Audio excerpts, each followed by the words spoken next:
اور جب تم نے ان مشرکوں سے اور جن کی یہ اللہ کے سوا عبادت کرتے ہیں ان سے کنارہ کر لیا ہے تو غار میں چل رہو، تمہارا پروردگار تمہارے لیے اپنی رحمت وسیع کر دے گا اور تمہارے کاموں میں آسانی کے سامان مہیا کرے گا۔ اور جب سورج نکلے تو تم دیکھو کہ دھوپ ان کے غار سے داہنی طرف سمٹ جائے، اور جب غروب ہو تو ان سے بائیں طرف کترا جائے،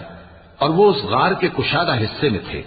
یہ اللہ کی نشانیوں میں سے ہیں، جس کو اللہ ہدایت دے وہ ہدایت یاب ہے، اور جس کو گمراہ رہنے دے تو تم اس کے لیے کوئی دوست راہ بتانے والا نہ پاؤ گے۔ اور تم ان کے متعلق خیال کرو کہ وہ جاگ رہے ہیں حالانکہ وہ سوتی ہیں،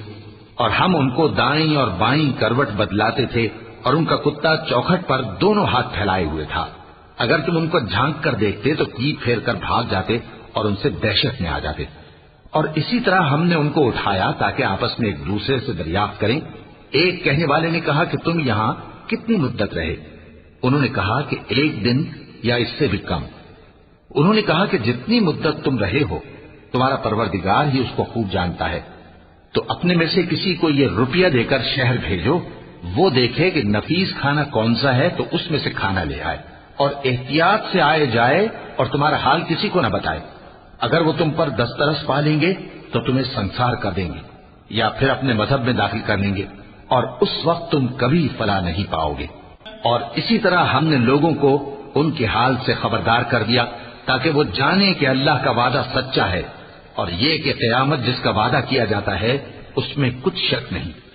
اس وقت لوگ ان کے بارے میں باہم جھگڑنے لگے اور کہنے لگے کہ ان کے غار پر عمارت بنا دو۔ ان کا پروردگار ان کے حال سے خوب واقف ہے۔ جو لوگ ان کے معاملے میں غلبہ رکھتے تھے وہ کہنے لگے کہ ہم ان کے غار پر مسجد بنائیں گے۔ بعض لوگ اٹکل پچو کہیں گے کہ وہ 3 تھے اور چوتھا ان کا کتا تھا، اور بعض کہیں گے کہ وہ 5 تھے اور چھٹا ان کا کتا تھا، اور بعض کہیں گے کہ وہ 7 تھے اور 8واں ان کا کتا تھا۔ کہہ دو کہ میرا پروردگار ہی ان کے شمار سے خوب واقف ہے، ان کو جانتے بھی ہیں تو تھوڑے ہی لوگ جانتے ہیں، تو تم ان کے معاملے میں بحث نہ کرنا مگر سرسری سی بحث، اور نہ ان کے بارے میں ان میں سے کسی سے کچھ دریافت ہی کرنا، اور کسی کام کی نسبت نہ کہنا کہ میں اسے کل کر دوں گا، مگر انشاءاللہ کہہ کر، یعنی اگر اللہ چاہے تو کر دوں گا، اور جب اللہ کا نام لینا بھول جاؤ تو یاد آنے پر لے لو، اور کہہ دو کہ امید ہے کہ میرا پروردگار مجھے اس سے بھی زیادہ ہدایت کی باتیں بتائے۔ اور اصحاب کہف اپنے غار میں 9 پر 300 سال رہے۔ کہہ دو کہ جتنی مدت وہ رہے اسے اللہ ہی خوب جانتا ہے، اسی کو آسمانوں اور زمین کی پوشیدہ باتیں معلوم ہیں، وہ کیا خوب دیکھنے والا اور کیا خوب سننے والا ہے۔ اس کے سوا ان کا کوئی کارساز نہیں، اور نہ وہ اپنے حکم میں کسی کو شریک کرتا ہے۔ اور اپنے پروردگار کی کتاب کو جو تمہارے پاس بھیجی جاتی ہے پڑھتے رہا کرو، اس کی باتوں کو کوئی بدلنے والا نہیں، اور اس کے سوا تم کہیں پناہ بھی نہیں پاؤ گے۔ اور جو لوگ صبح و شام اپنے پروردگار کو پکارتے اور اس کی خوشنودی کے طالب ہیں ان کے ساتھ صبر کرتے رہو، اور تمہاری نگاہیں ان میں سے گزر کر اور طرف نہ دوڑیں